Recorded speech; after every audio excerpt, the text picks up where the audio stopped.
Who doesn't need a quick laugh to go along with some food for thought? Hello, I'm Dan Hill, the host of Scrambled Eggs, tips and tactics for tackling tough business problems.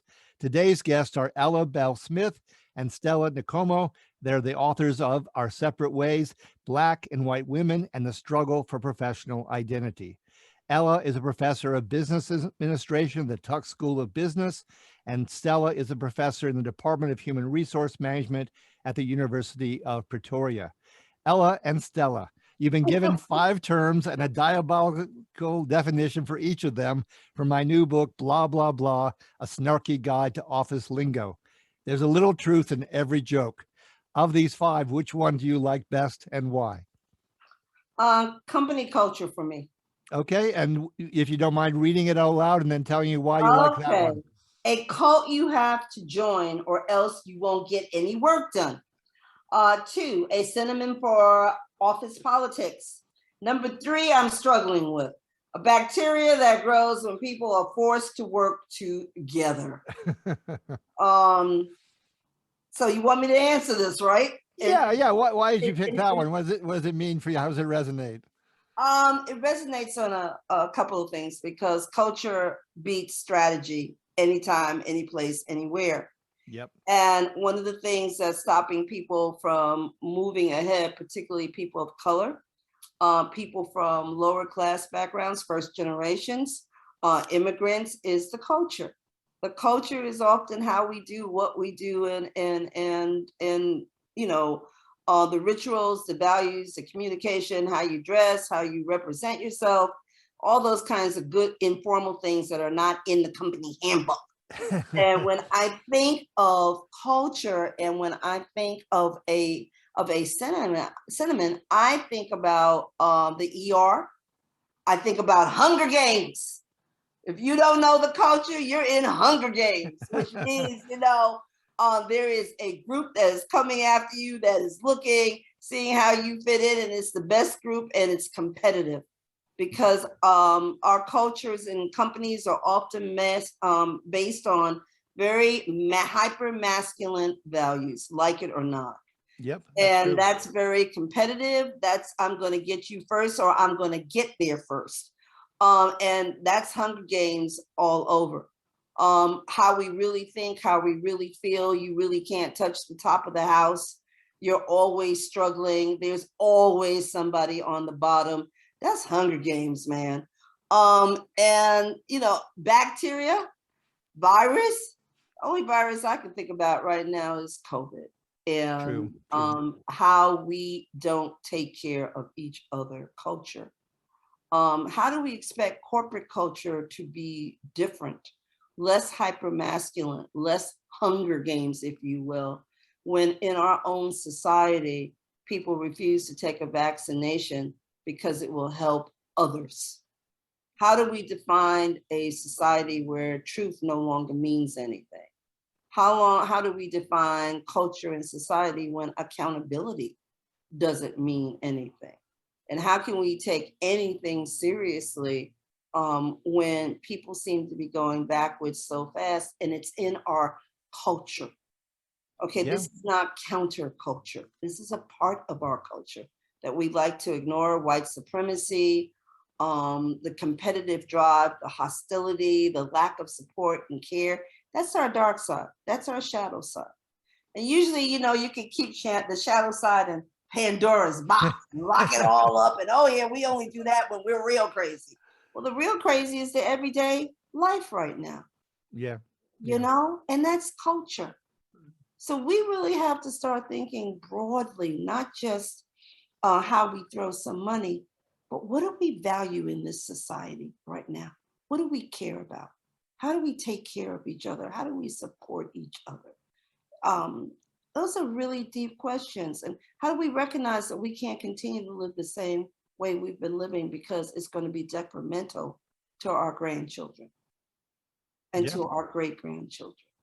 And some of us are just too, I don't know what. I use the word ignorant, but then, you're going to get a whole bunch of emails. I don't want to see them. But the ignorance out here, the denial out here, the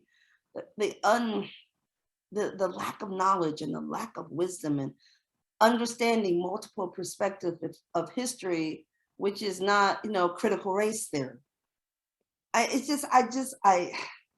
at this stage of my life, I'm just in a state of I don't believe it. Culture. Yeah, no, That's my turn. culture's big. And Stella, in your case, a term you might choose. Okay, the one that resonated for me, Dan, was diversity, and especially number 2, a term that the C-suite highlights in the company's value statement, though without officially giving it the status of an orphan. So the orphan. So what happens for many companies, diversity is parked off in a staff function. It doesn't get enough resources, and typically they put one of us in charge of it. Who's So, us? us Black folks, or Okay. us women. Not you, us. Us. Yeah, no, I understand. I was actually at a major utility in Newark, New Jersey, PSE&G, and we were going to hire in a woman, and she very smartly said, "I want to interview the other women who work here first." Exactly. And So then she turned down the job.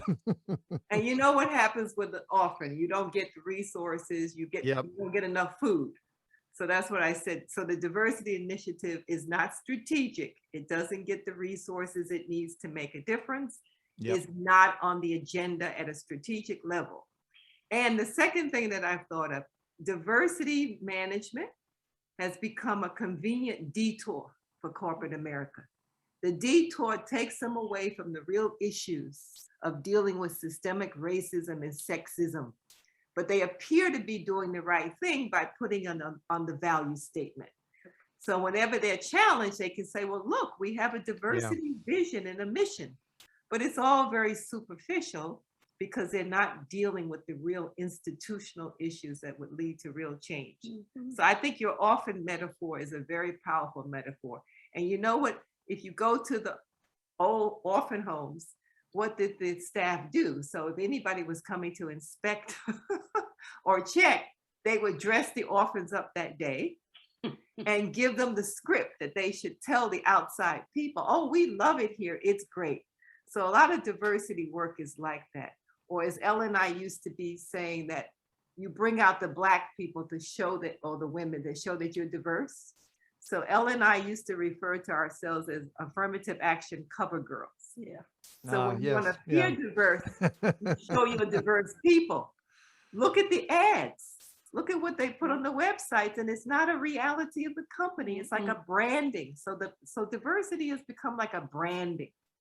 Sure. But when you open the package, there's nothing in there. Yeah, no, I love the movie Stalag 17, and in that movie with William Holden, at Yes. one point the Red Cross comes to visit, so suddenly everything is wonderful. Just- Right, exactly. And I think, yeah, so your orphan metaphor really resonates. Well, thank you. That actually was one of my contributions to the book, so I'm glad I hit a home run there. There you go. So let's move to your book. So what's a important term from your book, and why it's significant? I'm gonna say co-conspirator. Okay. And I'll tell you why. That term is being used a little bit now. I particularly like it. And why I like it is because I don't think allies do enough. And if we are going to make a difference, both in the corporate sector, the private sector, and in our society, we're going to need co-conspirators, people who are willing to risk it all, to lay everything that they think is important down the line. An ally has an option. An ally can say, I'm invested in this part of it, but I'm not invested in this part. We don't have the resources right now. We don't have the time right now. This is not something that I love you dearly. We're still pals. We're still buddies. If there's a battle, I will try to get there once I process it, for the longest period of time. And by that time, it's too late. We really need co-conspirators, both men and women, who will understand what is going on and willing to use their voice and risk, not just the person of color risking and losing. It's expected that I'm going to raise my voice. It's expected that I'm going to be the one to jump up and down. And when I do, sometimes I get penalized for that. She's the lightning rod. She wears her heart on her shoulder. All the words that take my power away from me. Okay. We need co-conspirators who are willing to lose their power, willing to lose their investment, if you will, and fight, because we're in fighting times. And it's not some of the traditional fighting. We've got to get a lot more sophisticated in how we deal. And we've got to deal with it with accountability. And I truly believe that. We have to hold people accountable. And I like that answer a lot. I was at a management consulting firm and I said, you know, our template says we're cutting edge. We Yeah. don't have a single woman of any color in our senior management ranks. And I Mhm. was new to the company. I'd only been there 2 weeks, but I decided to put down the marker and risk some, you know, being, you know, left out of the fold. But I just thought it was the right thing to do. And you know, you can lose your American Express card. I always say membership has privileges. Yep. That's very much about what culture is about. Yeah. Membership has privileges. But until enough of us come together and say, no, the buck stops here. We are stopping it now. And with a strategy, with focus, with energy, not with anger, you know, not with we're going to burn the house down, because that's not going to work. But being able to really have good ideas and be able to put them in place. And let's be accountable. Let's measure. Let's see what improves. How are we and what does the history tell us when we do try something new? I think Okay. those are all important things. I agree. And Stella, how about you? Do you want to choose a different additional term from the book Well, I to talk think the about? one that's important for leaders is what we talk about intersection of race and gender. So that if you think about advancing women and you only think about white women, then you will miss Black women and the issues that other women of color face, Latino women, Hispanic women. And so, and yeah, so in the book, we talk about the concrete wall.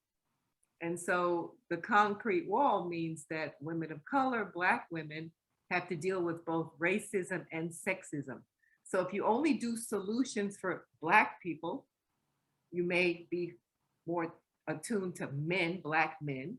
If you only do women, you may end up being only attuned to white women. And so you have to think about that intersection. How are those experiences different?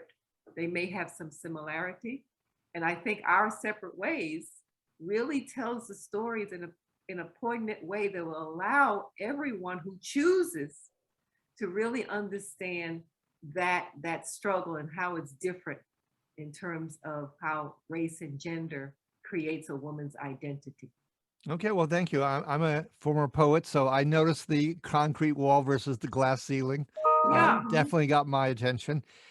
So we're done here. I want to thank you both, Ella and Stella. This has been episode number 6 of Scrambled Eggs with your host, Dan Hill, the author of Blah, Blah, Blah, a snarky guide to office lingo.